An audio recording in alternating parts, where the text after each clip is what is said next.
सावित्री को नींद नहीं आ रही थी। अभी पिछले साल ही उसके पति की मौत हुई थी। उसकी शादीशुदा जिंदगी का सुख महज 1 साल का था। सावित्री ससुराल में ही रह रही थी। उसका पति ही बूढ़े सास ससुर की इकलौती संतान था।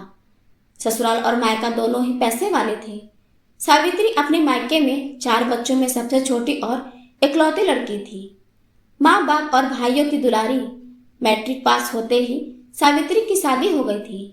पति की मौत के बाद उसके पापा उसे लेने आए, पर वह मायके नहीं गई। उसने पापा से कहा कि आपके तो 3 बच्चे और हैं, पर मेरे सास ससुर का तो कोई नहीं है। पहाड़ी की तराई में एक गांव में सावित्री का ससुराल था। गांव तो ज्यादा बड़ा नहीं था, फिर भी सभी खुशहाल थे। उसके ससुर उस इलाके के सबसे धनी और रसूखदार शख्स थे। वे गांव के सरपंच भी थे। पहाड़ियों पर रात में ठंडक रहती ही है। थोड़ी देर पहले ही बारिश रुकी थी। सावित्री कंबल ओढ़े लेटी थी, तभी अचानक ही जोर के धमाके की आवाज से वह चौंक पड़ी थी। वह बिस्तर से नीचे उतर आई, शाल से अपने को ढकते हुए बगल में सास से कमरे में गई। वहां उसने देखा कि सास ससुर दोनों ही जोरदार धमाके की आवाज से जाग गए थे। उसके ससुर स्वेटर पहनकर टार्च व छड़ी उठाकर बाहर जाने के लिए निकलने लगे, तो सावित्री ने कहा, बाबूजी, मैं आपको रात में अकेले नहीं जाने दूंगी, मैं भी आपके साथ चलूंगी। काफी मना करने के बावजूद सावित्री भी उनके साथ चल पड़ी थी। जब सावित्री बाहर निकली तो थोड़ी दूर पर ही खेतों के बीच उसने आग की ऊंची लपटें देखी। गांव के कुछ और लोग भी धमाके की आवाज सुनकर जमा हो चुके थे। करीब जाने पर देखा कि एक एक छोटे हवाई जहाज के टुकड़े इधर उधर जल रहे थे। लपटें काफी ऊंची और तेज थी। किसी में पास जाने की हिम्मत नहीं थी। देखने से लग रहा था कि सब कुछ जलकर राख हो चुका है। तभी सावित्री की नजर मलबे से दूर पड़े किसी शख्स पर गई, जिसके हाथ पैर में कुछ हरकत हो रही थी। वह अपने ससुर के साथ उसके नजदीक गई। कुछ और लोग भी साथ हो लिए थे। उस नौजवान का चेहरा जलने से काला हो गया था। हाथ पैर पर भी जलने के निशान थे। वह बेहोश पड़ा था, पर रह रह कर अपने हाथ पैर हिला रहा था। तभी एक गांव वाले ने उसकी नब्ज देखी और फिर नाक के पास हाथ ले जाकर सावित्री के ससुर से बोला, सरपंच जी, इसकी सांसें चल रही हैं। यह अभी जिंदा है, पर इसकी हालत नाजुक दिखती है। इसको तुरंत इलाज की जरूरत है। सरपंच ने कहा, हाँ, इसे जल्दी अस्पताल ले जाना होगा। प्रशासन को अभी इसकी सूचना भी शायद न मिली हो। सूचना मिलने के बाद भी सुबह के पहले यहाँ पर किसी के आने की उम्मीद नहीं है। तुम में से कोई मेरी मदद करो, मेरा ट्रैक्टर लेकर आओ, इसे शहर के अस्पताल ले चलते हैं। थोड़ी देर में ही 2-3 नौजवान ट्रैक्टर लेकर आ गए थे। उस घायल नौजवान को ट्रैक्टर से ही शहर के बड़े अस्पताल ले गए। सावित्री भी सरपंच जी के साथ शहर तक गई थी। अस्पताल में डॉक्टर ने देखकर कहा कि हालत नाजुक है, पुलिस को भी सूचना करना होगा। यह काम सरपंच ने खुद किया और डॉक्टर को तुरंत इलाज शुरू करने को कहा। इमरजेंसी वार्ड में चेकअप करने के बाद डॉक्टर ने उसे इलाज के लिए आईसीयू में भेज दिया, पर उस शख्स के पास से कोई पहचान पत्र या बोर्डिंग पास भी नहीं मिला। हादसे की जगह के पास से एक बुरी तरह जला हुआ पर्स मिला था। उस पर्स में ऐसा कुछ भी सबूत नहीं मिला था जिससे उसकी पहचान हो सके। डॉक्टर ने इलाज तो शुरू कर दिया था। सरपंच जी खुद गारंटर बने थे, यानी इलाज का खर्च उन्हें ही उठाना था। सुबह होते ही इस हादसे की खबर रेडियो और टेलीविजन पर फैल चुकी थी। पुलिस भी आ गई थी। पुलिस को सारी बात बताकर उसकी सहमति लेकर सरपंच जी अपनी बहू सावित्री के साथ अपने घर लौट आए थे। शहर के एयरपोर्ट पर अफरा तफरी का माहौल था। एयरपोर्ट शहर से 20 किलोमीटर दूर और गांव की विपरीत दिशा में था। लोग उस उड़ान से आने वाले अपने रिश्तेदारों का हाल जानने के लिए बेचैन थे। एयरलाइंस में काम करने वाले ने सभी सवारियों की लिस्ट लगा रखी थी, जिसमें सबको ही मरा ऐलान किया गया था। थोड़ी ही देर में टेलीविजन पर एक ब्रेकिंग न्यूज आई कि एक मुसाफिर इस हादसे में बच गया है, जिसकी हालत नाजुक है, पर उसकी पहचान नहीं हो सकी है। सबके मन में उम्मीद की एक किरण जग गई थी कि शायद वह उन्हीं का सगा हो। अस्पताल में भीड़ उमड़ पड़ी थी। डॉक्टर ने कहा कि अभी वह वेंटिलेटर पर है और हालत नाजुक है। मरीज के पास तो अभी कोई नहीं जा सकता है, उसे सिर्फ बाहर से शीशे से देखा जा सकता है। लोग बाहर से ही उसको उसको देखकर पहचानने की कोशिश कर रहे थे, पर यह मुमकिन नहीं था। उसका चेहरा काफी जला हुआ था, उस पर दवा का लेप भी लगा था। इधर सरपंच रोज सुबह अस्पताल आते थे। अक्सर सावित्री भी साथ होती थी। वह उनको अकेला नहीं छोड़ना चाहती थी, क्योंकि सरपंच खुद दिल के मरीज थे। कुछ दिनों के बाद डॉक्टर ने सरपंच से कहा, मरीज खतरे से बाहर तो है, पर वह कोमा में जा चुका है। कोमा से बाहर निकलने में कितना समय लगेगा, कुछ कहा नहीं जा सकता है। कुछ ही दिनों में उसे आईसीयू से निकालकर स्पेशल वार्ड में भेज देंगे। दूसरी बात यह है कि उसका चेहरा बहुत खराब हो चुका है। अगर वह कोमा से बाहर आ भी जाता है तो आईने में अपने आप को देखकर उसे गहरा सदमा लगेगा।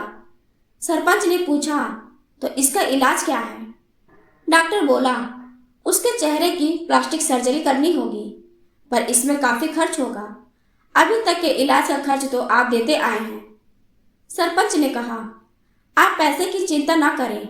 अगर यह ठीक हो जाता है तो मैं समझूंगा कि मेरा बेटा मुझे दोबारा मिल गया। कुछ दिनों के बाद उस मरीज को स्पेशल वार्ड में शिफ्ट किया गया था।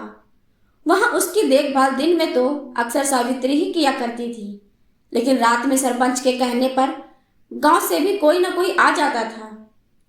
तकरीबन 2 महीने बाद उसकी प्लास्टिक सर्जरी भी हुई। उस आदमी को नया चेहरा मिल गया था। इसी बीच सरपंच के ट्रैक्टर की ट्रॉली पर एक बेल्ट मिली।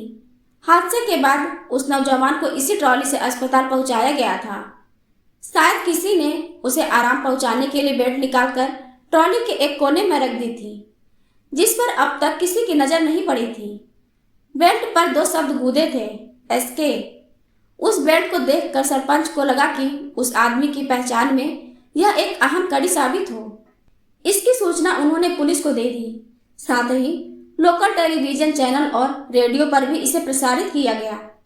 अगले ही दिन एक बुजुर्ग दंपति उसे देखने अस्पताल आए थे। उनका शहर में काफी बड़ा कारोबार था, पर चेहरा बदल जाने के चलते वे उसे पहचान नहीं पा रहे थे। बेल्ट भी पुलिस को दे दी गई थी। वहां पर उन्होंने सावित्री को देखा, जो मन लगाकर मरीज की सेवा कर रही थी। अस्पताल से निकलकर वे सीधे पुलिस स्टेशन गए और वहां उस बेल्ट को देखकर कहा कि ऐसी ही एक बेल्ट उसके बेटे की भी थी, जिस पर एसके लिखा था। यह बेल्ट जानबूझकर उसके बेटे ने खरीदी थी, क्योंकि एसके उसके नाम सत्य कुमार से मिलती थी। फिर भी संतुष्ट हुए बिना उसे अपना बेटा मानने में कुछ ठीक नहीं लग रहा था। फिलहाल वे अपने घर लौट गए थे, पर सरपंच का मन कह रहा था कि यह सत्य कुमार ही है। तकरीबन 1 महीना गुजर चुका था। सरपंच और सावित्री दोनों ही सत्य कुमार की देखभाल कर रहे थे। एक दिन अचानक सावित्री ने देखा कि सत्य कुमार के ओठ फड़फड़ा रहे थे और हाथ से कुछ इशारा कर रहा था। उसने तुरंत डॉक्टर को यह बात कही। डॉक्टर ने कहा कि दवा अपना काम कर रही है और उन्हें पूरी उम्मीद है कि वह अब बिल्कुल ठीक हो जाएगा। कुछ दिन बाद सावित्री उसे जब अपने हाथ से खाना खिला रही थी, सत्य कुमार ने उसका हाथ पकड़कर कुछ बोलने की कोशिश की थी।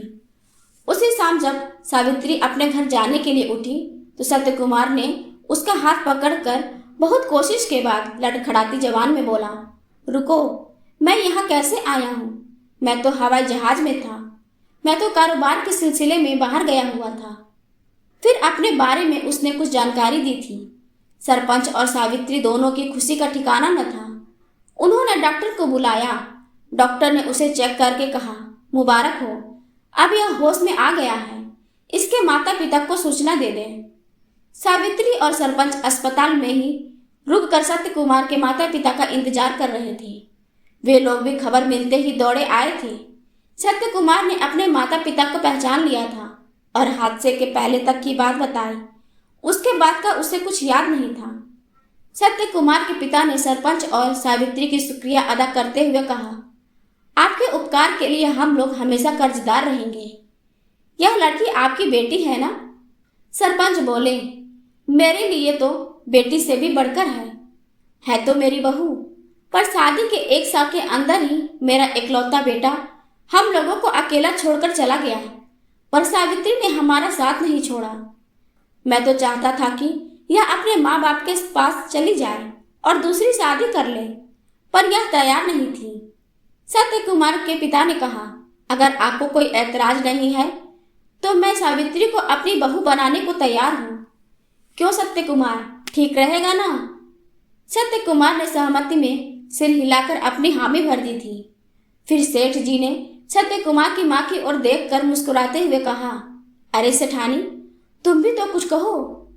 सेठानी बोली, आप लोगों ने तो मेरे मुंह की बात छीन ली है, मेरे बोलने को कुछ बचा ही नहीं है। फिर वह सावित्री की ओर देखकर बोली, तुम्हें कोई ऐतराज तो नहीं है? सावित्री की आंखों से आंसू की कुछ बूंदें झलक कर उसके गालों पर आ गई थी। वह बोली, मैं आप लोगों की भावनाओं का सम्मान करती हूँ, पर मैं अपने सास ससुर को अकेला छोड़कर नहीं जा सकती। सरपंच ने सावित्री को समझाते हुए कहा, तुम्हें ऐतराज नहीं होना चाहिए, क्योंकि हम सभी लोगों की खुशी इसी में है और हम लोगों को अब जीना ही कितने दिन हैं, जबकि तुम्हारी सारी जिंदगी आगे पड़ी है। सेठ जी ने भी सरपंच की बातों को सही ठहराते हुए कहा, तुम जब भी चाहो और जितने दिन चाहो सरपंच जी के यहाँ बीच बीच में आती रहना। सावित्री सेठ जी से बोली, सत्य जी को आपने जन्म दिया है और बाबूजी ने इन्हें दोबारा जन्म दिया है, तो इनकी भी तो कुछ जिम्मेदारी बनती है मेरे ससुर जी के लिए। सेठ जी बोले, मैं मानता हूँ और मेरा बेटा भी इतनी समझ रखता है। सत्य कुमार को तो दो दो पिताओं का प्यार मिलेगा। सत्य कुमार सरपंच जी का उतना ही ख्याल रखेगा जितना वह हमारा रखता है। सावित्री और सत्य दोनों एक दूसरे को देख रहे थे। उन लोगों की बातें सुनकर वह कुछ संतुष्ट लग रही थी। उस दिन सारी रात लोगों ने अस्पताल में ही बिताई थी। सावित्री के मायके में भी सरपंच ने यह बात बता दी थी। सभी को यह रिश्ता मंजूर था। सरपंच ने धूमधाम से अपने घर से ही सावित्री की शादी की थी।